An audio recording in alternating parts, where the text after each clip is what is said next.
and bolted together, and the bolts come from the outside, not the inside, because they would rub and hit. But give you an idea, you know, and there's actually a recessed cut here, and this rotor goes on this side because it rotates. This is the one for the left side of the car, denoted by the arrows that are actually on the rotor. So anyway, so then what you do is you take the hat or the adapter, and then you use these fasteners here, which is a bolt kit. They're 5/16-18 threads. The part that kind of sucks is that they're Torx, and they have to be torqued down to 25 foot-pounds. Why they're not Allen, I don't know, but maybe just to make it easier to get a grip on them. But I'm going to have to get some Torx sockets to make that work. But nonetheless, that's the next step. Alright, so here's a completely finished rotor.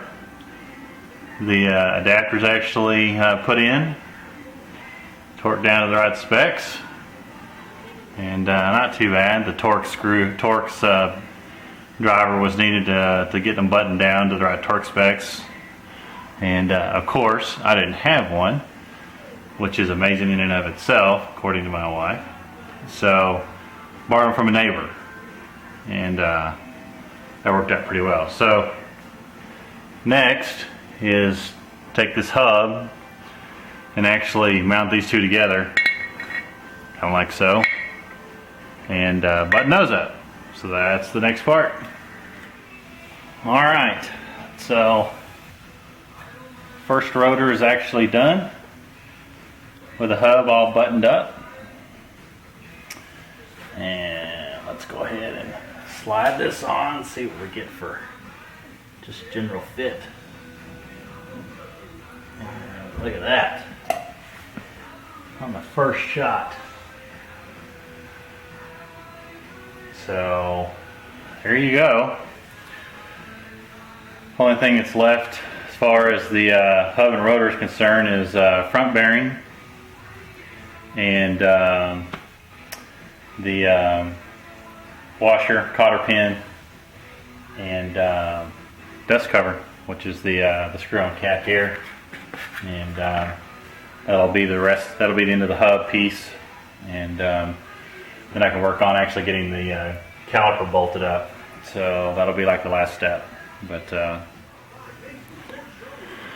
okay, one of the things that I forgot to mention is that the kit does not include a spindle nut. So you're going to need something like this. This is a Pete and Jake's part 1007. It's the spindle nuts, washers, and cotter pin. The kit comes with the washer, but not the cotter pin and the spindle nuts. So if you got that with your spindle kit, then you're good to go. But if not, you're going to need that extra part. So so it's time to button it up. Okay, just figured out something, and that is the washer that comes with the Pete and Jake's kit is actually bigger in diameter than the one that comes with the Wilwood kit, just by a small amount, probably about 1/4 of an inch. You need to use the one with the Wilwood kit, because if you don't, you won't be able to thread on this dust cover. Well, actually, there it goes, but it won't be able to go all the way down and seat properly. So so you want to swap those out.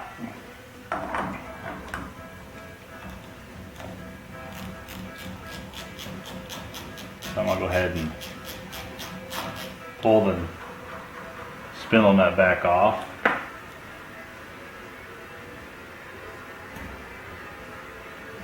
Slide everything forward just a little bit.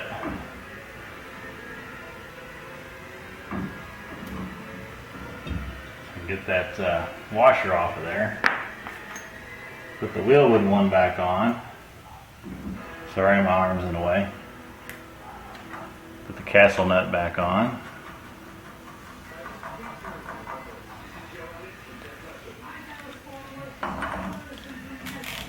I'm just going to go one turn past seated for this for now. I'm not going to put the cotter pin in for the moment because I'm just trying to fit everything.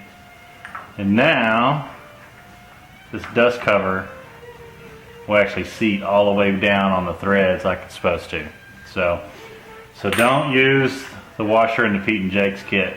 You'll want to use the one in the Wilwood kit. They're smaller for a reason. Alright, well, here we go.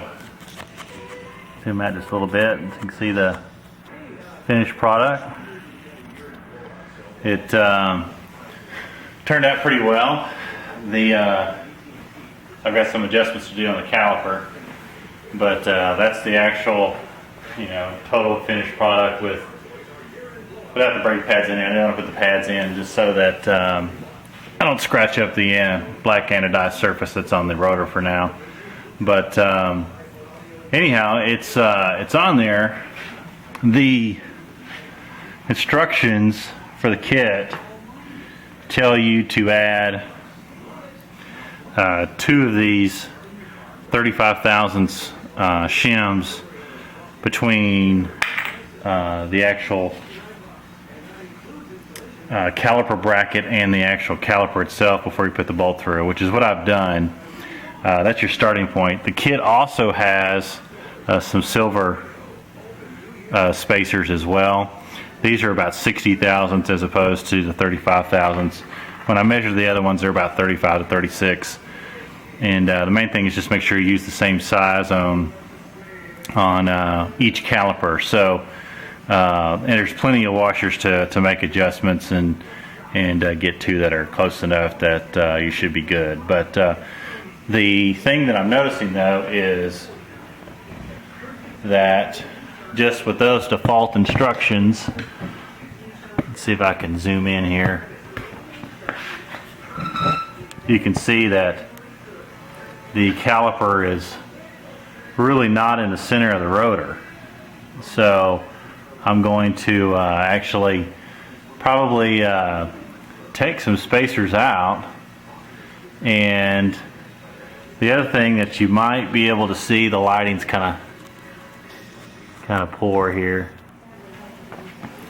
Alright, so what I wanted to highlight here was that the caliper is not quite lined up. In fact, there's a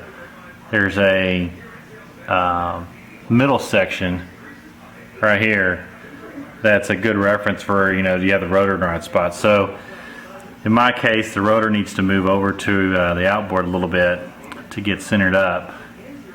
And the other thing you might notice right there is that bolt that's protruding from the back that holds the caliper on. So the instructions say that should be flush with the caliper bracket. So probably the shim that I take out, you can see I've got 2 in there right now, right here.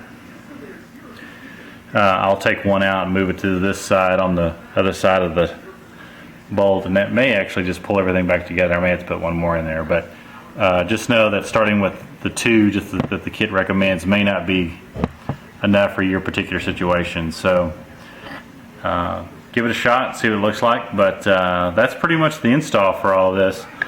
The plan from here obviously is to finish up the other side and work on getting the car on the ground. So hope this has been helpful. And if you got any other details, reference the Wilwood instructions or other questions, and that should give you pretty much most information that you need. Thanks. Later.